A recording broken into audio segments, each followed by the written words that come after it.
So let us, before we start the session, as we do always, let's begin with an invocation.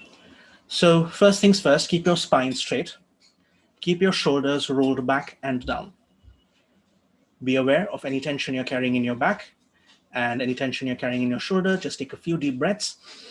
Inhale, exhale, and just let it out. Release and let go. Close your eyes. Inhale slowly. Inhale deeply. Be aware of your whole body. Inhale slowly, inhale very deeply. Be aware of your face. Be aware of any tension you're holding in your face, especially the jaw, especially in your forehead as you're frowning. Inhale. Exhale and just let go. Release and let go.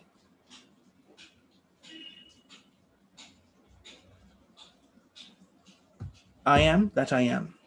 I am not the body. I am not the emotions. I am not the thoughts. The emotions and thoughts are the products of the soul. I am not even the mind. The mind is only a subtle instrument of the soul. I am the soul. I am a spiritual being of divine intelligence, divine love, and divine power. I am connected to my higher soul.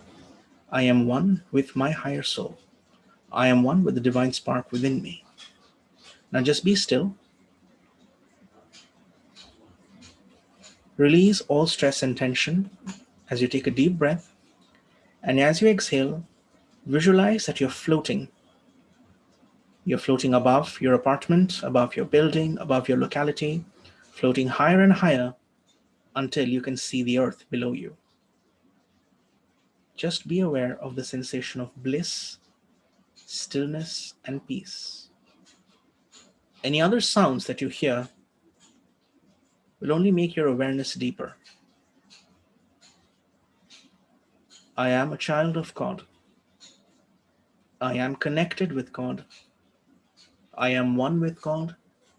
I am one with all. See the brilliant white light. You are connected to this brilliant white light. You, the soul, are connected to God. You are connected to your higher soul. You are connected to your spiritual teacher. And you are connected to God. With this awareness, say, to the Supreme God, Divine Father, Divine Mother, to my spiritual teacher, Master Choa Sui, to Lord Mahaguruji Meiling, to all the great ones, the holy gurus, holy masters, saints, archangels, holy angels, and spiritual helpers, to the angels of love and wisdom, to the angels of theosophy, to the angels of the internet and connectivity, we humbly invoke for your blessings of divine love, divine light, and divine power, for healing, inner healing, physical healing, psychological healing, divine help, divine guidance, and divine protection, for your blessings of abundance, prosperity, and spirituality.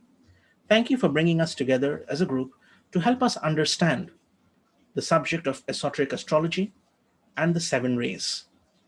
Help us to use this knowledge to become a better person and a better soul, and use this knowledge for helping humanity, every person, every being, and all those beings we share our space on Mother Earth with. Let us use this knowledge to help heal beloved Mother Earth. We thank you for your blessings and invoke for your help, guidance, and protection at all levels. We thank you, in full faith. Take a deep breath. Inhale and exhale. Once more, inhale. And as you exhale, return to your body. Return back, move your fingers, move your toes, wriggle them, and open your eyes with a big smile. Take a deep breath, inhale and exhale. Okay, everyone back in body, thumbs up, all good?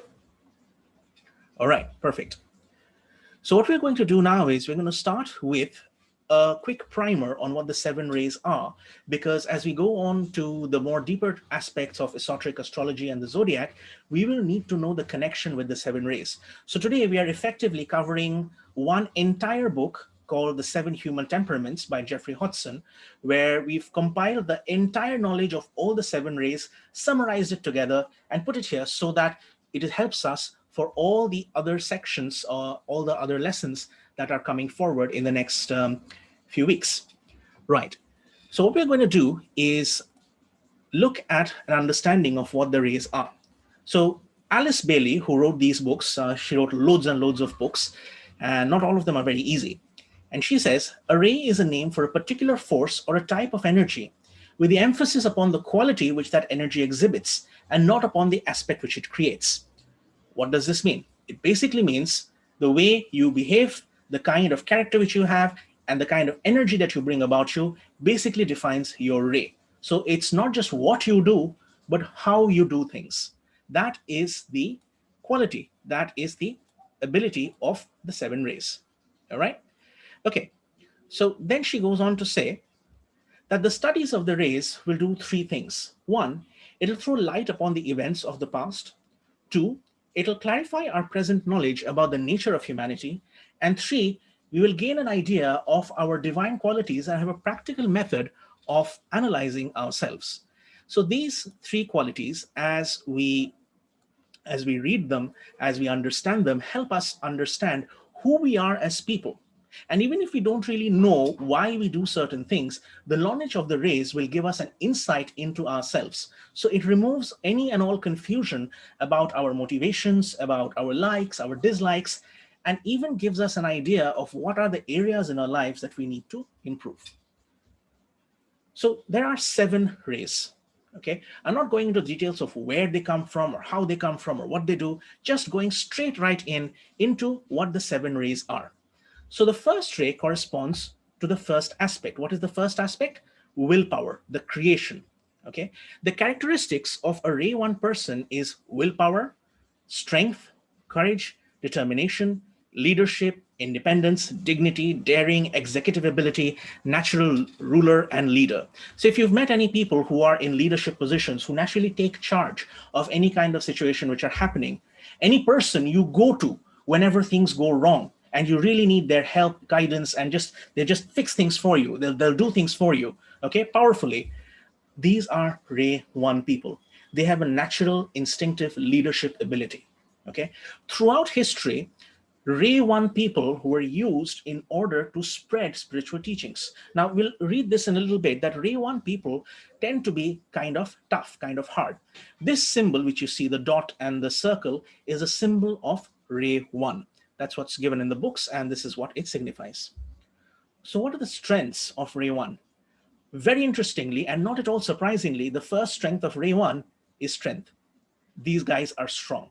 Not just physically strong, mentally, psychologically, spiritually, really, really strong.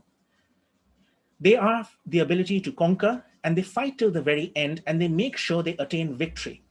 So any situation of adversity where things can go wrong, where things will go wrong, a ray 1 person will shine, because they work best when they're in a situation of adversity. They don't care about fatigue, even when exhausted. They destroy all barriers and obstacles. They have self-reliance, and they drive home the truth. So ray 1 kind of personality will be the person who will give you a lot of hard truths, reality checks. They'll look at something and say, hey, buddy, you're going wrong over here. You need to fix this. You need to take a look at this. This is ray 1. They believe in tough love. They're not going to mollycoddle you or coax you and cajole you and say, yeah, this is okay, that's okay. No, they're not going to do that. What they're going to do is they're going to grab you by the throat and say, look, this needs fixing. You fix it or else. Therefore, their natural weaknesses are also born out of their strengths. Because if a ray 1 person prides themselves on being very strong, that even in any kind of adversity, they'll always come out on top, their first and foremost weakness will be pride. That I help everyone out of any kind of situation. I'm the person they come to. A ray 1 person will have a lot of pride. They'll have a lot of ambition and willfulness. And what is very characteristic of them is they'll have a lot of hardness. They'll be arrogant. And because they see themselves as the person who gives a solution all the time, they will have a desire to control others. Obstinacy as well as anger. So using this particular strength and weakness, you might want to note down in your own character, what are the ray 1 traits that you notice? Now, whether you belong to ray 1, whether you belong to any other ray, we'll come to that later. But for your own self-knowledge right now in your notes, you might want to take a note of what are the strengths of ray 1, what are the weaknesses of ray 1, that you currently possess. So I'll leave this on the screen for a few seconds more. If you already know it, no problem. For those whom it's new, or for those who will be watching the recordings, this is for you.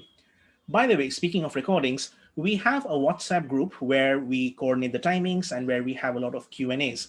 If you have signed up but not yet signed into the WhatsApp group, please share your WhatsApp details with us and we'll add you to the group. Otherwise, the communication is by email. So just email us your WhatsApp details and we'll add you to the group where it's a lot more coordinated. So moving on, the virtue of Ray 1, the virtues that they need to acquire is they need to be more tender, more humble, more sympathetic, and develop tolerance and patience. These are qualities which a Ray 1 person naturally lacks, which makes sense. If a person is always fighting, trying to conquer, trying to sort things out, then their softness is going to be compromised. They will no longer be tender or humble. They'll just be in a position of go, go, go, fix things, do things, make things move, make things happen. And they're not going to really care about things going wrong with other people or helping other people. Generally, Ray 1 people tend to be in a position of upper management. They tend to be in very executive positions. So has it ever happened that if you're working in a job and you've gone to the boss and you said, listen, I need 5 days off for some reason, and the boss says, why do you need a holiday? No, we're in a work season right now. We can't give you any holidays. We don't care. You just have to do the thing. That kind of person tends to be a Ray 1 kind of person. So here is displayed the first Ray habit of measuring the value of people according to the degree in which they listen to their advice and agree with their opinions. So Ray 1 people really, really love people who, who suck up to them. So a Ray 1 person easily succumbs to flattery. And just because other people listen and agree with their opinions, a Ray 1 person says, okay, you're a good person and I agree with you and I listen to you. So these are the qualities of a Ray 1 kind of personality, which then brings us to the quality of Ray 2. So if Ray 1 is extremely willful, is extremely hard, Ray 2 is quite the other character where it's more love-oriented. So the second Ray, love, corresponds to the second aspect, God the Son, or the preserver, or in the Hindu tradition as we call Vishnu, which is God the love, preserving. So the qualities of Ray 2 are wisdom, love, intuition, insight, philanthropy, a sense of unity, spiritual sympathy, compassion, loyalty, generosity, and they can be the teacher, sage, and guide. So it is said that many of the great prophets, many of the great world teachers, in fact, maybe all of them, have come from Ray 2. The Ray 2 aspect sends forth all the world teachers so that humanity can be preserved, so the teachings can be preserved, and humanity progresses and the world progresses along with. So the question automatically comes is, if Ray 1 is so willful and so powerful, and if Ray 2 is love, then why is it called love wisdom? Shouldn't it just be pure love, pure compassion? How does the wisdom aspect come into it? Well, this is because it's when you have love that you are able to see things the way they are.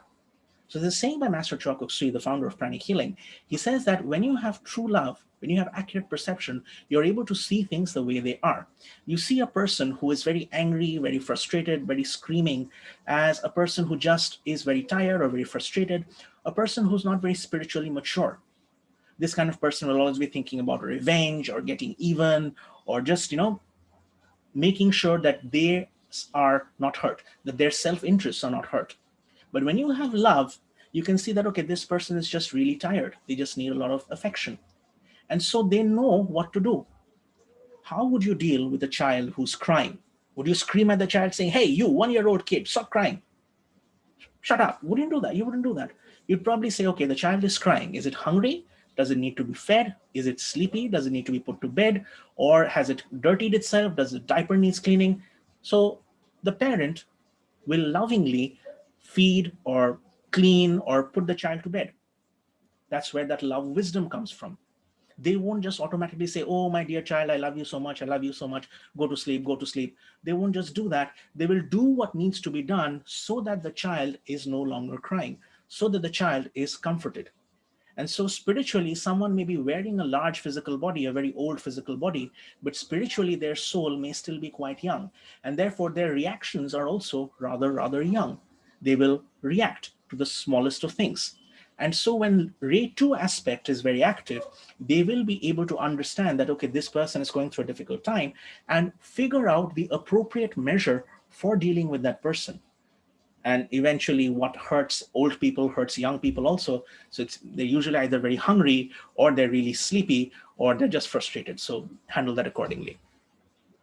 In most cases, if you feed someone who's really upset, the solar plexus chakra gets under control, and so the person gets better.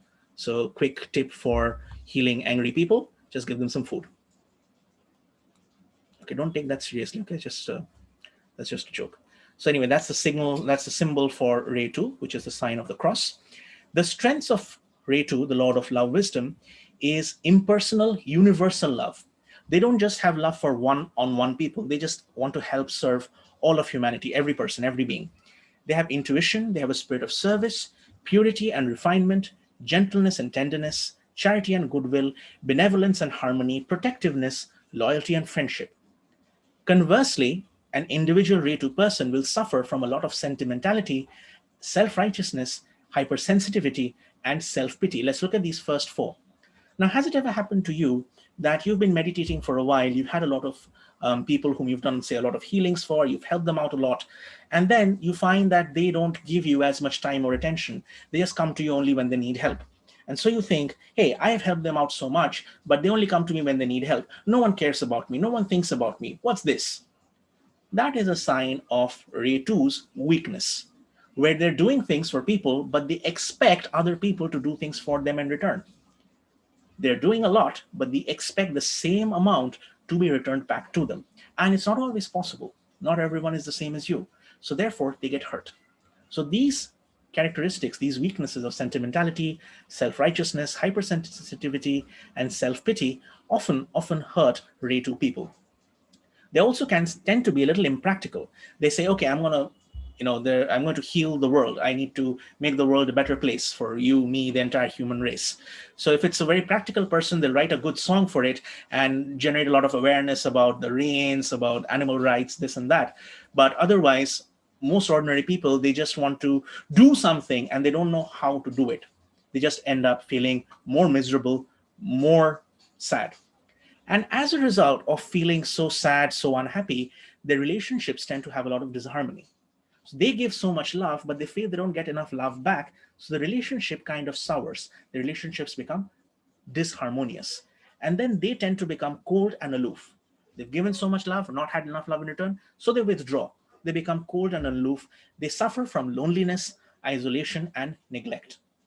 So it's when they give a lot, but they've given so much that they've got no love left for themselves. They've got nothing left for them, that they start to feel so drained, so unhappy.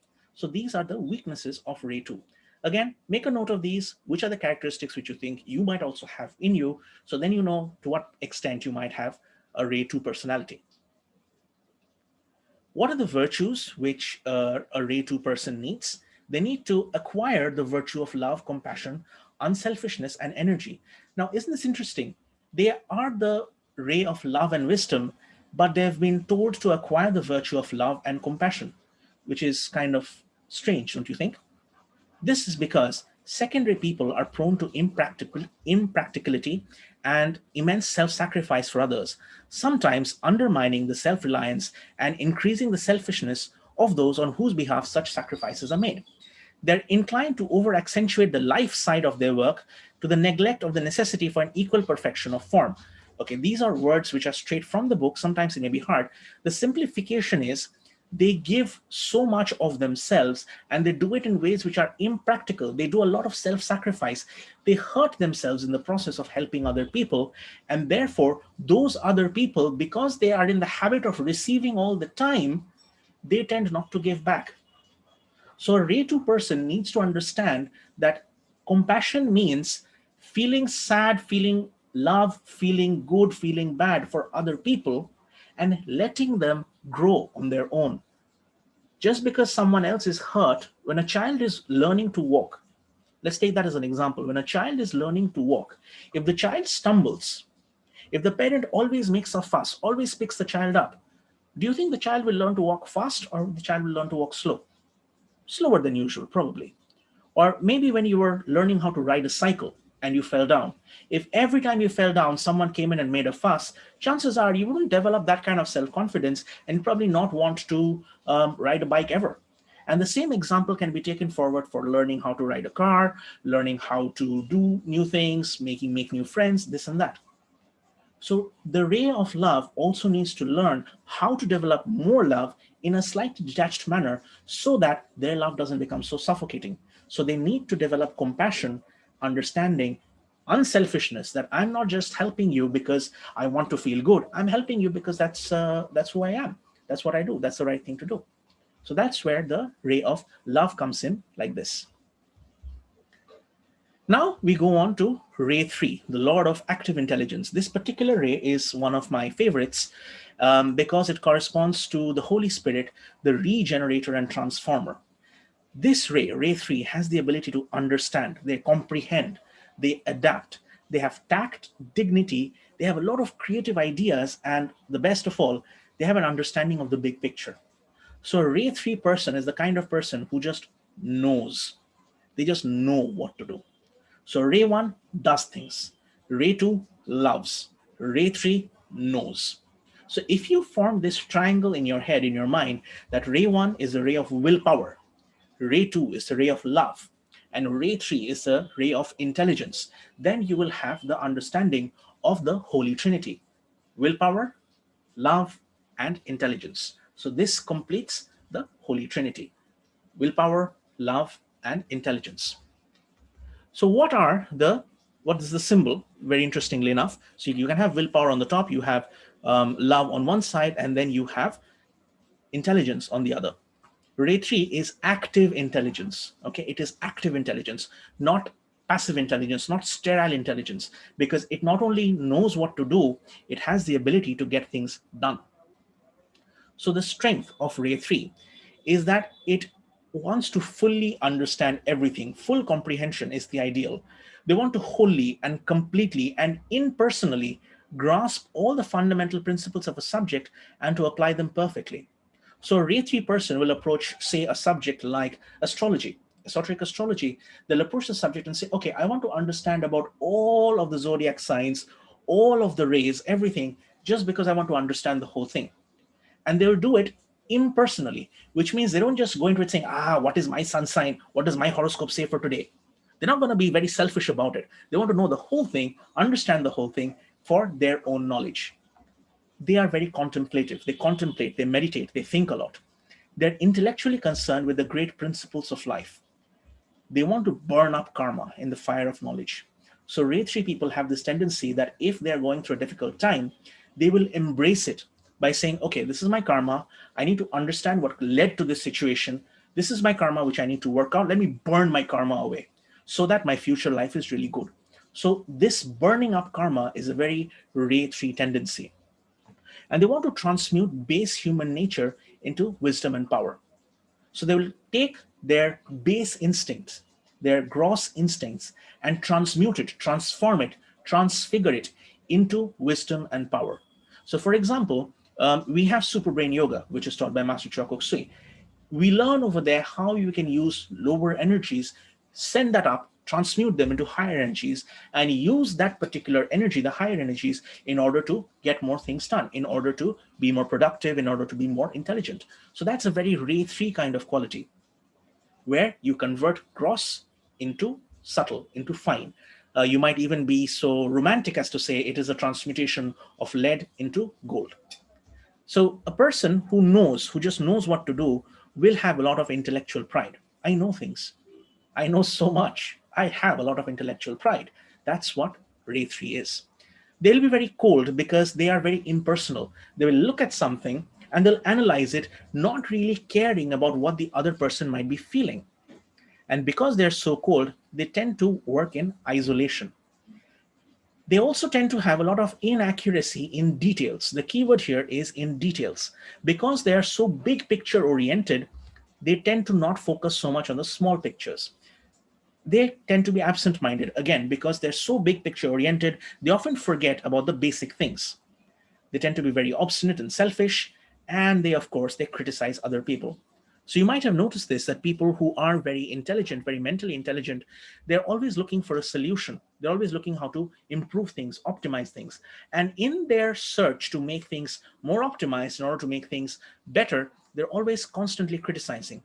Whether they're criticizing a person, whether they're criticizing things, they might be criticizing policies, government, rules, everything.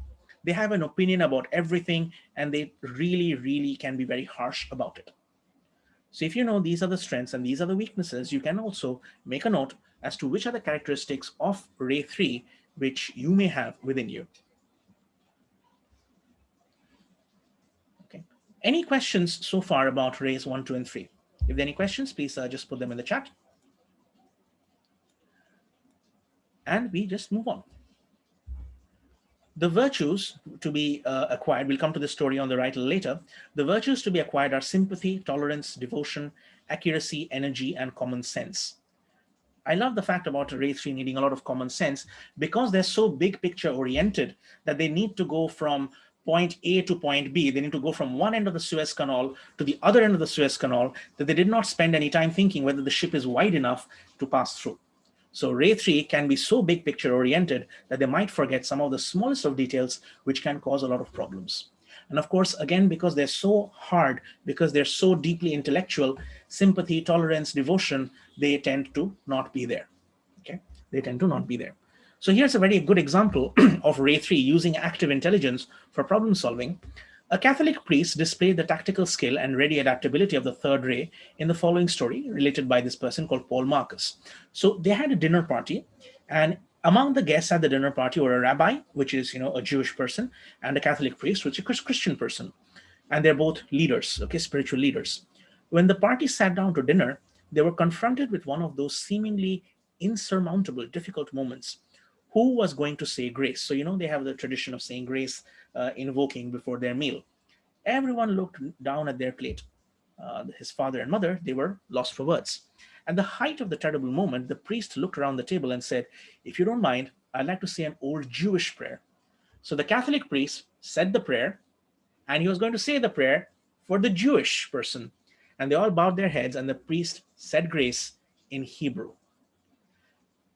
To convert this to a different example, it would be like, I'm sorry, it's probably not a very good example, I don't mean to offend anybody, but it'd be like if two opposite religions came into a party, and they had to say something. It would be like the person of one religion saying the mantra of the other person's religion in their own holy language.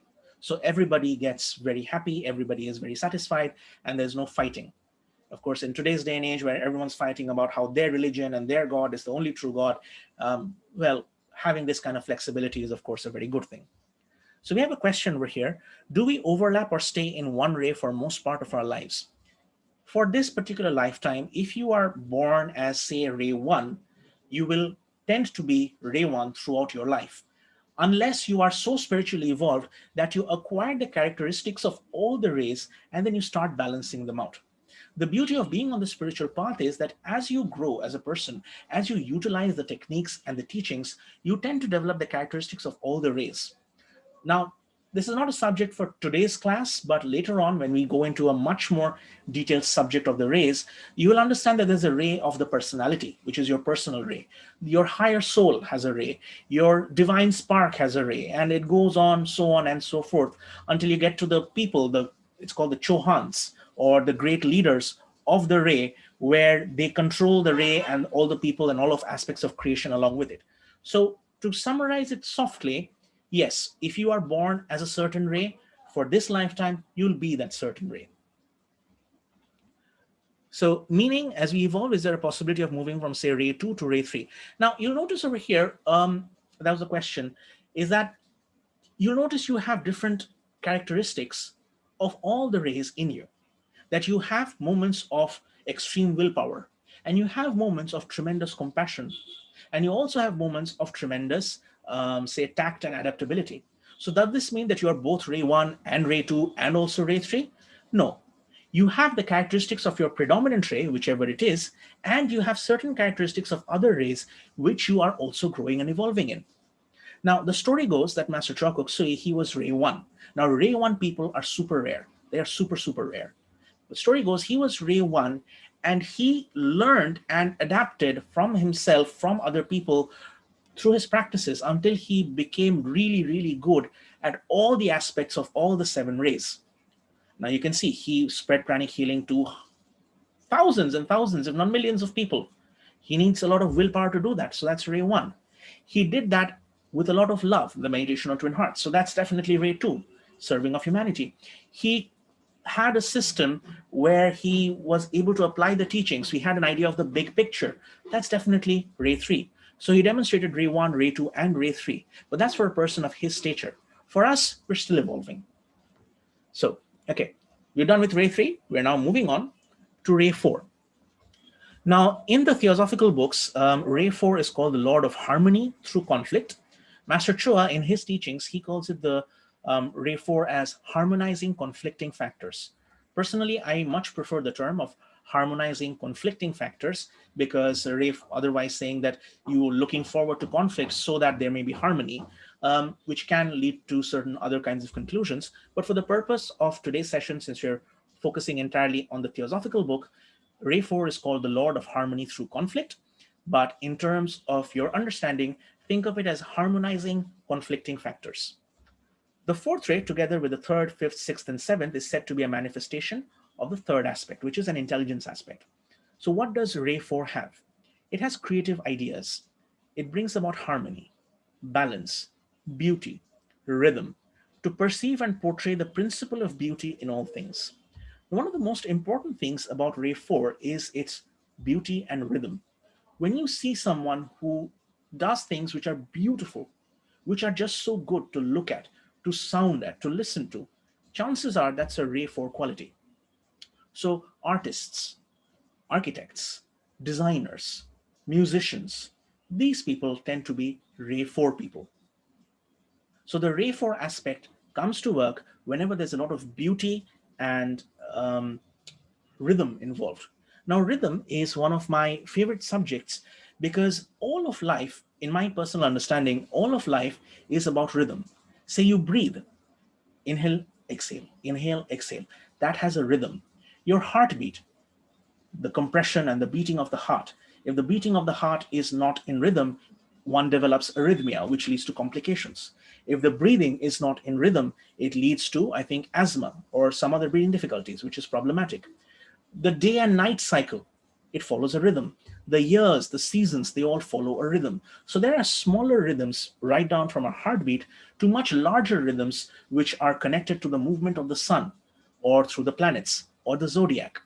So rhythm is a very fundamentally deep topic, because as you align your life to rhythm, your life comes into harmony, because you're in cosmic harmony. You're in tune with the cosmic rhythm. The moment you step away from that rhythm, things start to go wrong. And you'll notice this in your own life. For those of you who have a spiritual practice, who do meditation on twin hearts, for example, have you noticed that life tends to be good? You have a lot of good luck when you're regularly, daily doing the twin hearts for days and weeks and months. But have you also noticed that when you don't do it, or when you goof up, or when you are kind of like, okay, I'll do it later, things tend to go a little off track? So when you are maintaining your rhythm, both your physical rhythm, your spiritual rhythm, you're maintaining the rhythm, life tends to be on track. And all your conflicting factors tend to be harmonized. So anything which brings rhythm to your life could be considered to be Ray 4, as all the conflicting factors get harmonized out. And that is the symbol of Ray 4, this very interesting open-ended diamond shape. So what are the strengths and weaknesses of Ray 4? They have a strong taste of form and symmetry, equilibrium. They tend to have mediator and interpreter roles. They have full self-expression. They have perfection of technique. And they have a sensitive taste for all that is beautiful in arts, nature, and life. Basically, there's a huge form of symmetry, of fixing things, making things look good, making things actually be good. So they take what's wrong on both ends and they bring it to a simple harmonic mean. The weakness, of course, then becomes a mood swing. So if these are people who are constantly trying to take two opposite things and harmonize them, at one point they will not be able to do so, and their mood will swing from one end to the other. They will then also, because they're swinging so much, they want to bring it to a harmony, they will come back to the center and they'll become very self-centered. So mood swings and self-centeredness tend to go hand in hand.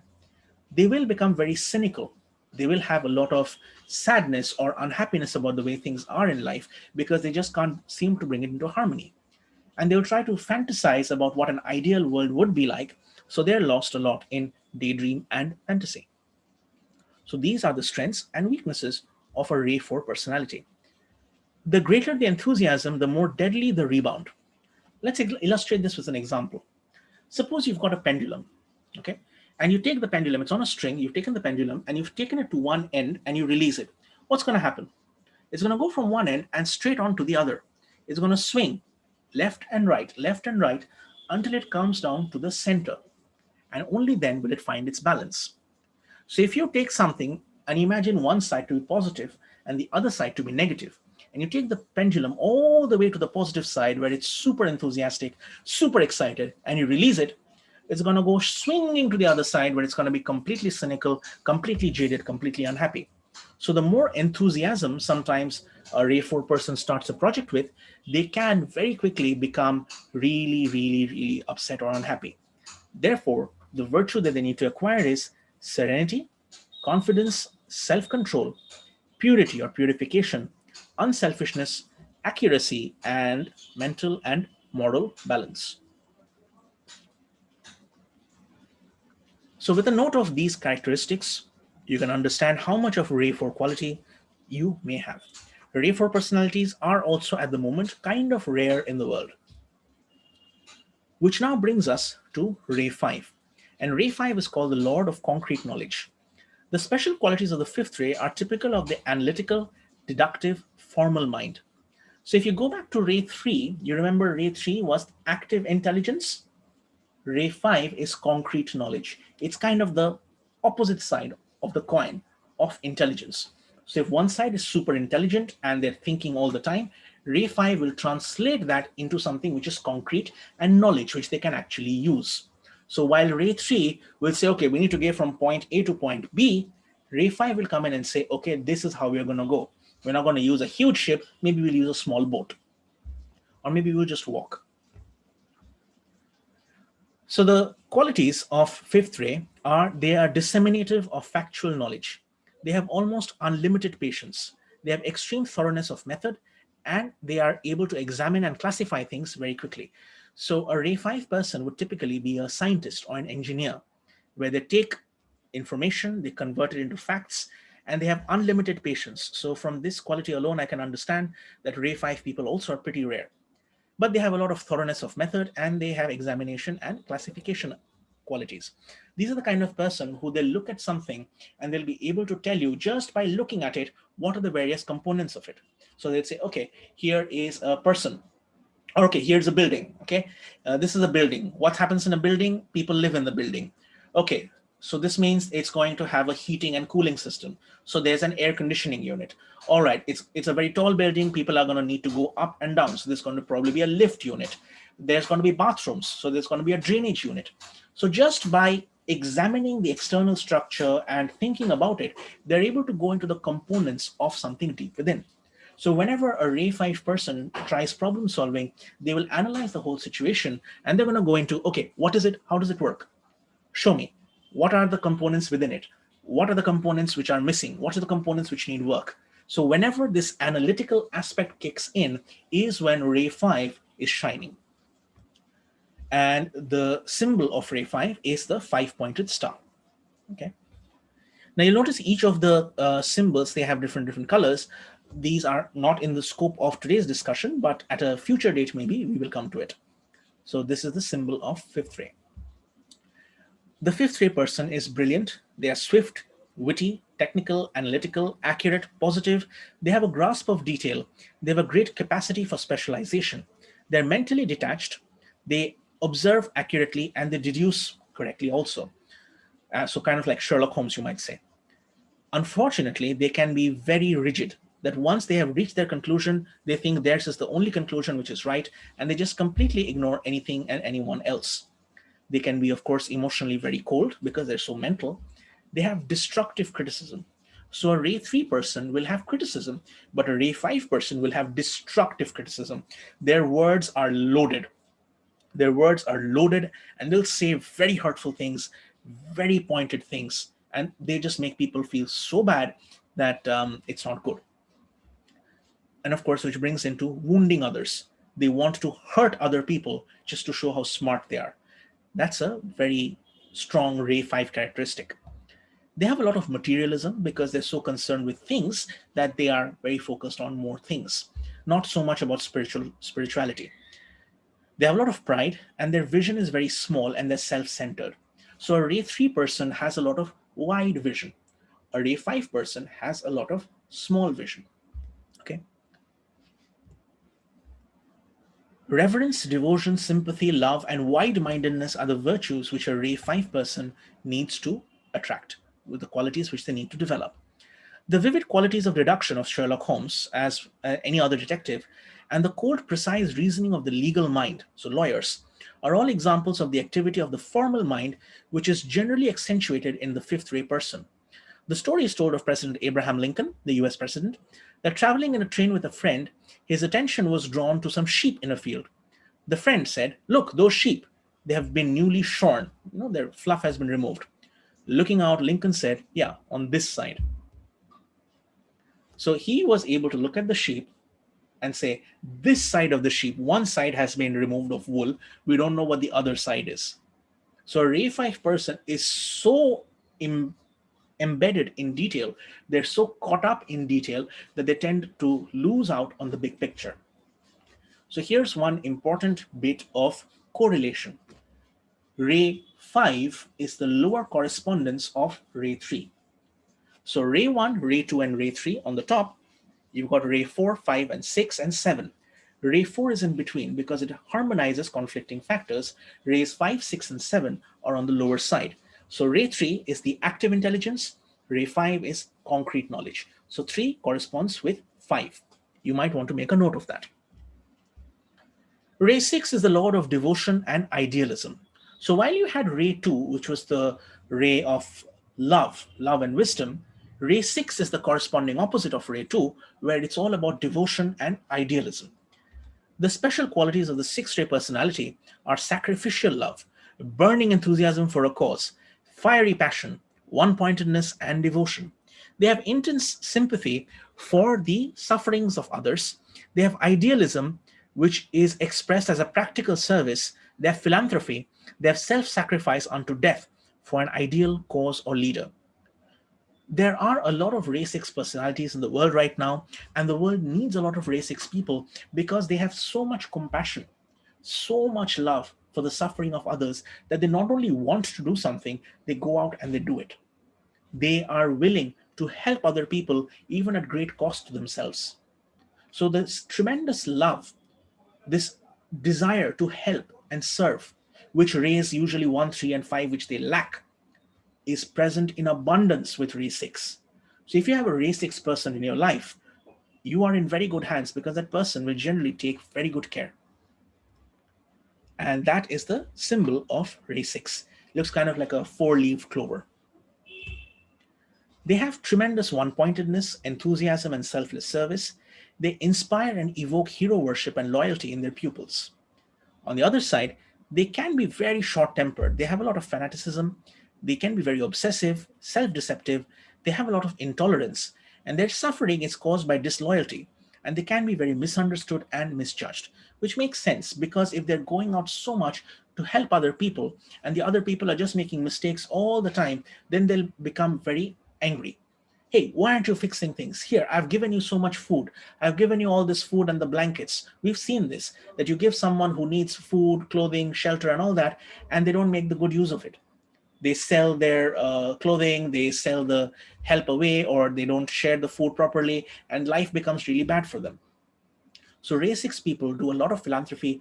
They'll travel to far places, they'll travel to distant places, often missionaries, and they will try to make an active change in the lives of people.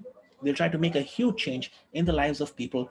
And if those things don't always happen, they tend to become kind of upset.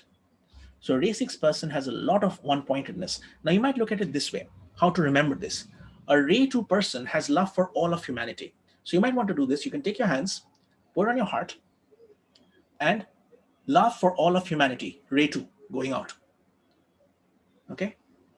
Love towards one ideal and the energy coming in, that's ray 6. So ray 2 is the love going all the way out. Ray 6, they take the love for an ideal and then they spread it. So if you are in, say, for example, any spiritual school, and you are deeply in love with the teachings, you respect and admire the teacher, and you find the teachings to be absolutely life changing, and you devote your life to that cause. You want to spread the teachings, you want to purify, you want to practice, and you want to spread the teachings. That's the ray 6 aspect which is working in you.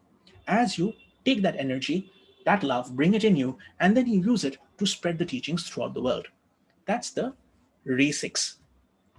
The qualities, virtues that they need to acquire, they need to have strength, purity, truth, tolerance, serenity, and common sense, which all of these are fairly self-explanatory. The common sense part, well, it's because in the fire of his enthusiasm, he burns up both the defects of his character and the outer obstacles which stand in the way of the fulfillment of his ideal.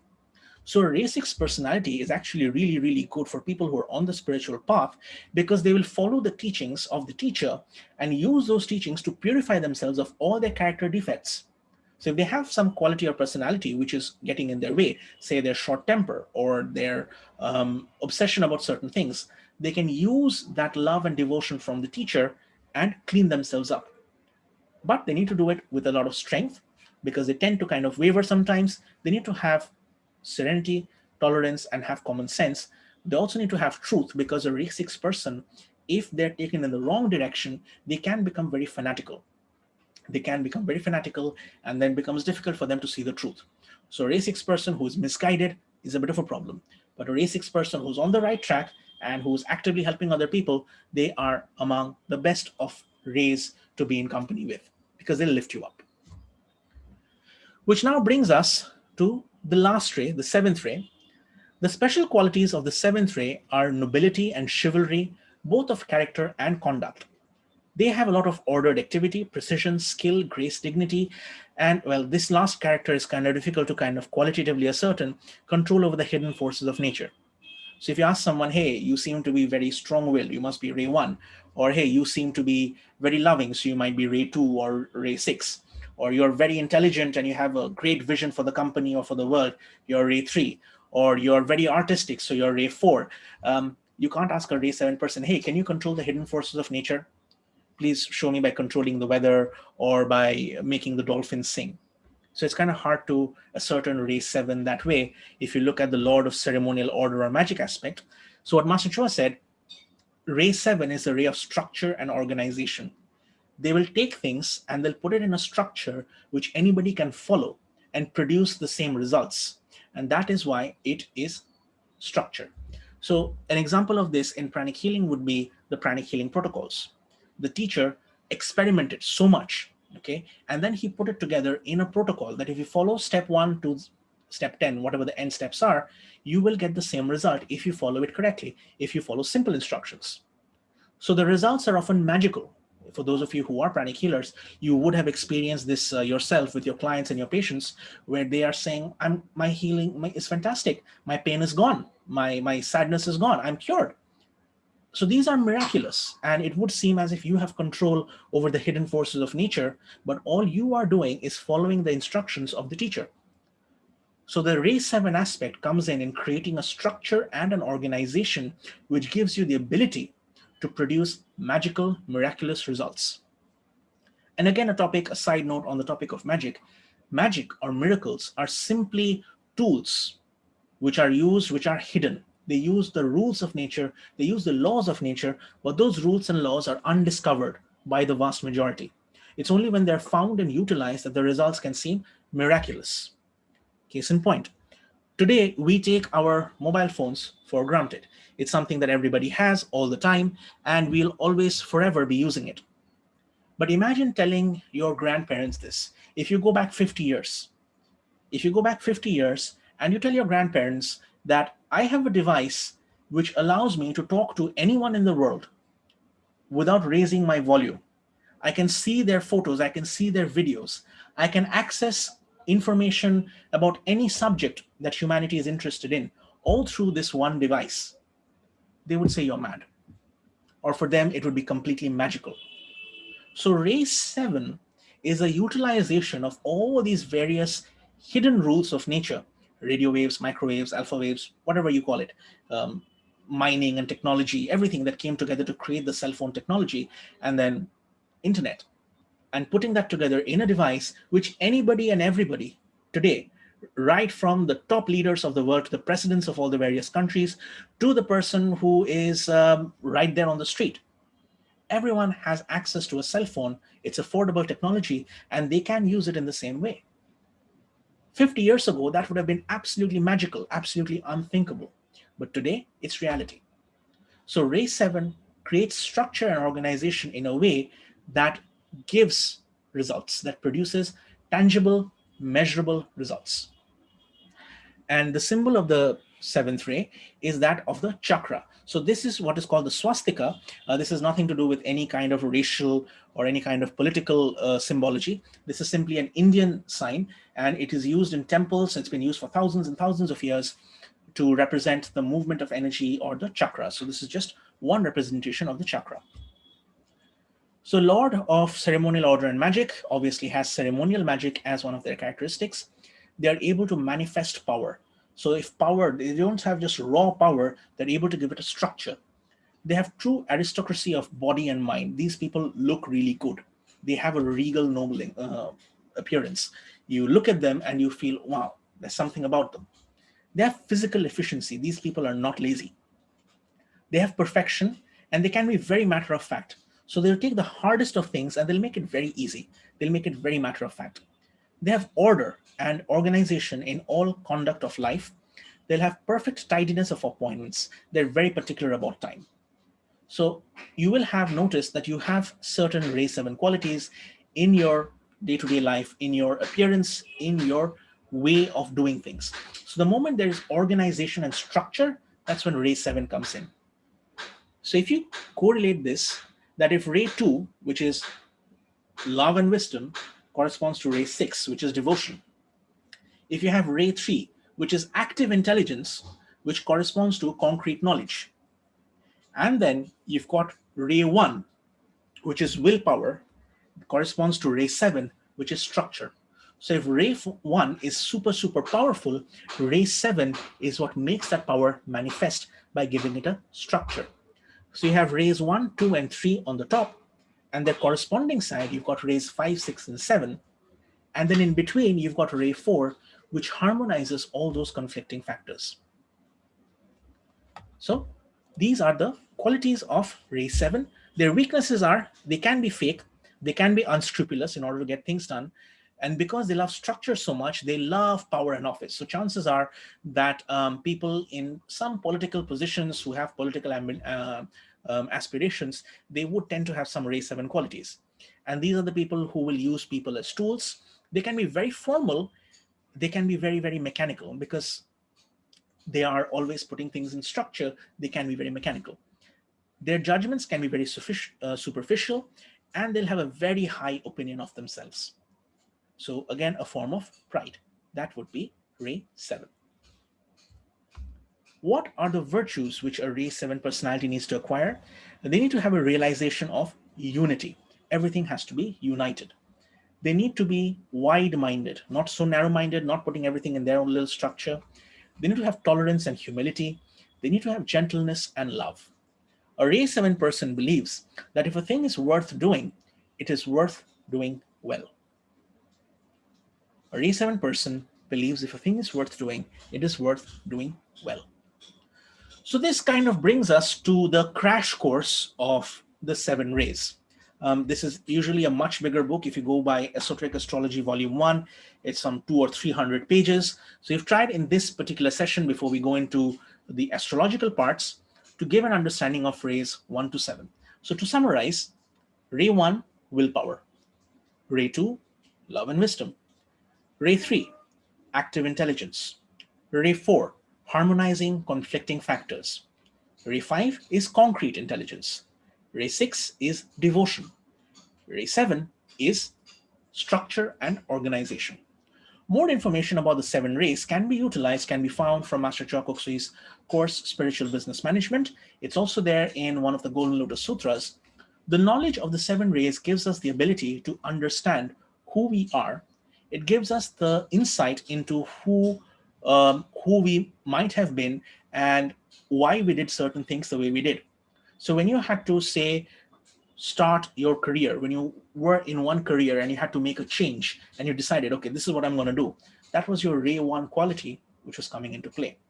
But in general, you might be a very artistic person, so your overall personality could be ray 4, but you demonstrated ray 1 at that point in time. You might be a very scientific person, or you might be a lawyer, you want to deal with concrete things, so your overall personality can be very, very ray 5, but you might have an idea of the big picture and you work with people who have an idea of the big picture, so you could well be a combination of ray 5 and ray 3. When you are a combination of both rays, it's what is called a blended ray. The personality types, they come into combination. Now, blended rays are there. A lot of people demonstrate multiple qualities of multiple rays. So they can be very, very willful on one side and also very, very, very loving on the other side. So they have a blending of the rays in their self-expression. So the knowledge of the 7 rays gives us the ability not only to understand ourselves and our actions in the past, but to understand other people. So for example, if you notice that a person has certain qualities that they, let's just take any quality over here at random. Say, let's take ray 5. You see a person is emotionally cold. They tend to have a lot of materialism. They are very self-centered and they're rigid. You might think that, okay, this person could be a ray 5 person. So in order to deal with them, you tap into their strengths. So their mind can be brilliant. They're constantly criticizing others because they're seeing the problems which are there. So then instead of focusing on the problem, you focus on the solution. You say, hey, why don't you analyze this problem and tell me what you can do? How can you fix it? What are the things you can do to fix it? And they will come in and they'll tap all these qualities. They'll analyze, they'll have a grasp of detail, they'll be detached in their solutions, and they'll have a lot of accuracy, and they'll give you a solution. So the way to deal with the weakness of, say, a ray 5 person would be to play to their strengths. And as you're playing to their strengths, you start talking to them with love, with sympathy, with devotion. And so they also start to acquire those qualities and habits. So in short, this is the summary, the pre-summary of the rays. And next week's session, next Saturday's session, which will be taken by Dr. Fazeli, will be on the work of the rays and the actual intro to the zodiac and the esoteric significance of it. We needed to go into the rays because of the intimate relationship that it has with the zodiac. That's why this session today.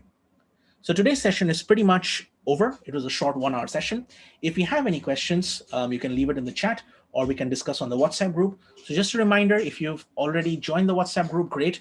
If not, please in an email, send us your number so we can add you to the group and all the discussions, Q&As can happen over there. So if any questions, we'll take them now.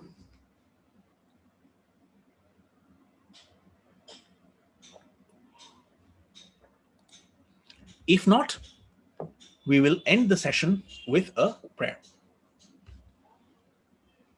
All right. So it looks to be a fairly straightforward one. No questions asked. All right.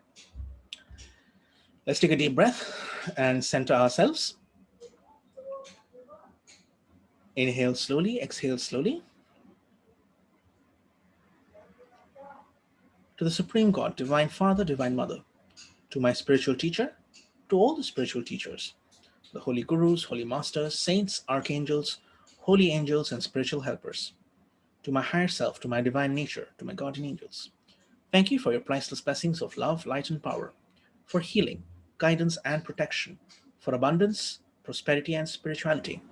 Thank you for helping me absorb the knowledge of the 7 rays, to use it to get an insight into my character, to get an insight into my character defects, and to eradicate those weaknesses, that I can become a better person and a better soul.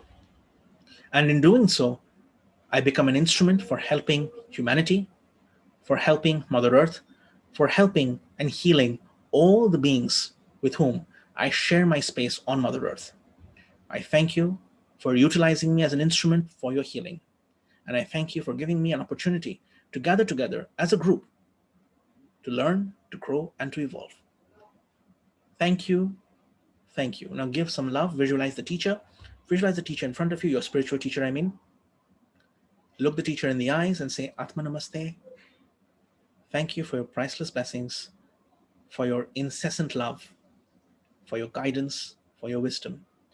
Thank you for being a part of my life, for blessing me, for blessing my family, my loved ones, my health, my finances.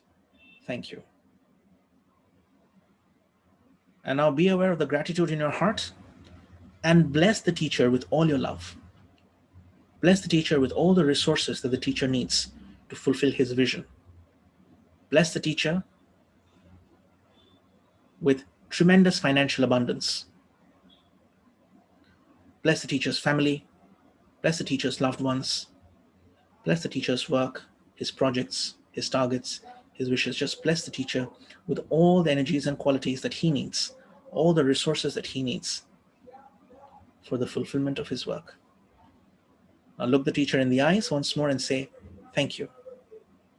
Thank you, in full faith. Take a deep breath. Inhale and exhale. Once more, inhale. And as you exhale, open your eyes with a big smile. Atma Namaste, everyone. Thank you for joining in for the first session of Esoteric Astrology and the Seven Rays. See you next week for the next one. Take care.